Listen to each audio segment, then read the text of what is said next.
आज मंत्रिमंडळाने काही महत्त्वाचे निर्णय घेतले आहेत। विशेषतः पहलगाममध्ये दहशतवादी हल्ल्यामध्ये आमचे जे बांधव मृत्युमुखी पडले त्यांच्या कुटुंबाला प्रत्येकी 50 लाख रुपयाची मदत करण्याचा निर्णय हा आम्ही मंत्रिमंडळात घेतलेला आहे। याच सोबत ज्यांच्या घरी शिक्षणाचा प्रश्न आहे तो शिक्षणाचा प्रश्न सोडवणे, ज्यांच्याकडे रोजगाराचा प्रश्न असेल तर त्यांच्या पाल्यांना शासकीय नोकरीमध्ये त्या ठिकाणी नोकरी देणे, अशा प्रकारचा निर्णय देखील राज्याच्या मंत्रिमंडळाने आज घेतलेला आहे।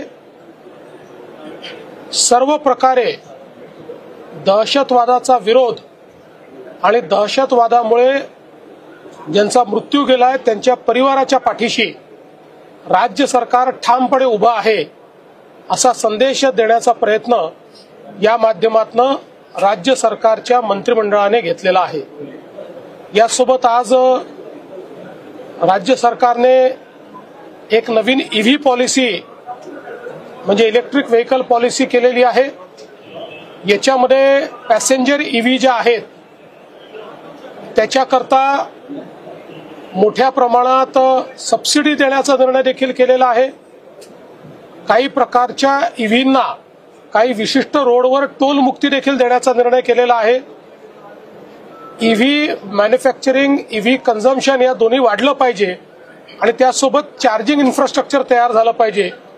या दृष्टीने अत्यंत महत्त्वाची अशा प्रकारची पॉलिसी आज राज्य मंत्रिमंडळाने मान्य केली आहे। एक अजून महत्त्वाची पॉलिसी राज्य मंत्रिमंडळाने जी मंजूर केली आहे ती शिप बिल्डिंग, शिप मेंटेनन्स आणि शिप रिसायकलिंग म्हणजे शिप ब्रेकिंग अशा तिन्ही पद्धतीच्या ऍक्टिव्हिटी या वाढल्या पाहिजेत, कारण त्यातनं मोठ्या प्रमाणात रोजगाराची निर्मिती होते आणि अर्थव्यवस्थेला चालना मिळते।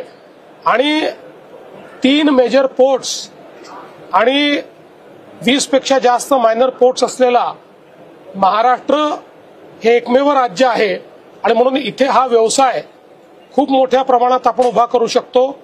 या दृष्टीनं त्याचीही एक पॉलिसी ही आज राज्याच्या मंत्रिमंडळाने मान्य केलेली आहे। यासोबत आपल्याला कल्पना आहे की मागच्या काळामध्ये जे आपण विमा योजना, पीक विमा योजना चालवत होतो त्याच्यामध्ये अनेक घोटाळे हे आपल्याला पाहायला मिळाले आणि विशेषतः आपण मागच्या वेळेस 1 रुपयात पीक विमा योजना ही सुरू केल्यानंतर लाखो बोगस ऍप्लिकेशन या देखील आपल्याला त्या ठिकाणी पाहायला मिळाल्या। हजारो कोटी रुपयाचा अपव्यय होतो आहे, अशा प्रकारे षडयंत्र देखील लोकांनी केले। त्याच्यामुळे गरजू जे शेतकरी आहेत ते वंचित राहतील अशा प्रकारची अवस्था येऊ नये हा विचार करून सुधारित पद्धतीनं आता ही योजना लागू करण्याचा आम्ही निर्णय घेतलेला आहे, जेणेकरून विमा कंपन्याचा लाभ होऊ नये तर शेतकऱ्याचा लाभ झाला पाहिजे।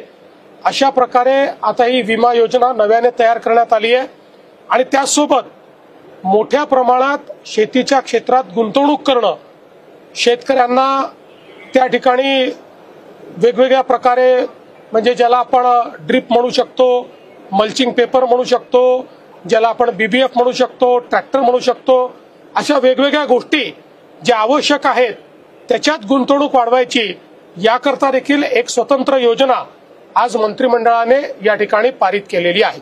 जलसंपदा विभागाचे काही प्रमुख करार केलेले आहेत कंपन्यांसोबत 8,900 मेगावॅटची गुंतवणूक आज 9 साइट्सवर पंप स्टोरेजचे करार आपण केलेले आहेत, ज्यातनं जवळपास 8-8,500 मेगावॅट वीज निर्मिती आपण करू शकणार आहोत।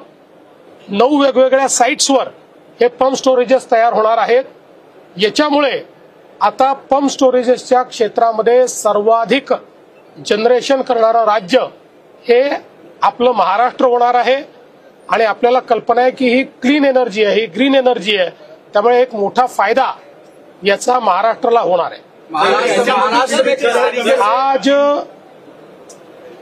पहलगाम में आतंकवादियों के हमले में हमारे जिन भाइयों की मृत्यु हुई, जिनकी हत्या हुई, ऐसे भाइयों के परिवारों को मदद करने का निर्णय हमारे मंत्रिमंडल ने लिया है। उनके परिवार को 50 लाख रुपया कंपेंसेशन या मदद हमारी सरकार की ओर से दी जाएगी। उनके बच्चों के पढ़ाई की दृष्टि से मदद की जाएगी और साथ में जिनके यहाँ पर कोई कमाने वाला नहीं है, उनके यहाँ पर एक व्यक्ति को उनके जो सीधे रिश्तेदार है, बेटा है, बेटी है, ऐसे किसी को सरकारी नौकरी में भी हम नौकरी देंगे। इस प्रकार का निर्णय आज हमने किया है। सिर्फ बिल्डिंग को लेकर अब तक अलंग सबसे बड़ा सिर्फ जो तोड़ने का याद था, अब महाराष्ट्र सरकार ने कुछ ऐसे निर्णय लिए हैं ताकि महाराष्ट्र में भी इस तरीके की चीजें हों और ज्यादा रोजगार मिले। देखिए, महाराष्ट्र में आज शिप बिल्डिंग की, शिप ब्रेकिंग की और शिप रिपेयरिंग की एक नई पॉलिसी महाराष्ट्र सरकार ने आज कैबिनेट में मंजूर की है, जिसके कारण शिप बिल्डिंग का, शिप रिसाइकलिंग का और शिप रिपेयर्स का एक नया अध्याय, एक नई इकोसिस्टम महाराष्ट्र में तैयार होगी। हम जानते हैं कि दुनिया में 93% कैपेसिटी केवल 3 देशों के पास है, चाइना, जापान और कोरिया, और भारत में इसकी बहुत ज्यादा संभावनाएं हैं। अर्थव्यवस्था को भी इसका फायदा होगा, रोजगार निर्माण में भी इसका फायदा होगा। इसी के मद्देनजर आज हमारे पोर्ट्स विभाग ने इस पॉलिसी को तैयार करके कैबिनेट के सामने रखा और कैबिनेट ने इसको मान्यता दी है। हजारो कोटींचा घोटाळा देखील झाल्याची संभावना पीक विम्याच्या संदर्भात होती, त्यात नवीन सुधारित तुम्ही हे करताय। पूर्वी जो घोटाळा झाल्याची संभावना त्यात कारवाई होणार आहे? आपल्याला कल्पना आहे की त्या संदर्भात एक SIT काम करते आहे। त्या SITचा रिपोर्ट आल्यानंतर कारवाई होईलच।